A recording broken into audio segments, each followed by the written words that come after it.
మా సైడ్ ఏ ఫంక్షన్ అయినా సరే దాల్చా మాత్రం పక్కా. వెజ్ అయితేనేమో కద్దుకా దాల్చా, నాన్ వెజ్ ఫంక్షన్ అయితేనేమో మటన్ లేదా బోటి దాల్చా. అంతా రైస్ తిన్న తర్వాత దాల్చాతో లాస్ట్ లో తింటే ఆ కిక్కే వేరప్ప అనే విధంగా ఉంటుంది. సరే అంతా చెప్తున్నావు, మరి దాల్చా ఎలా చేయాలి అని అంటారా? సరే మరి స్టార్ట్ చేద్దామా?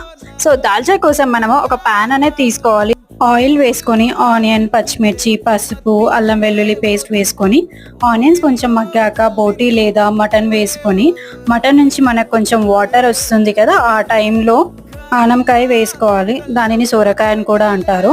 సో పచ్చిమిర్చి, ఉప్పు ఉన్న పేస్ట్ వేసుకోవాలి. నెక్స్ట్ టమాటా వేసి మగ్గనియాలి.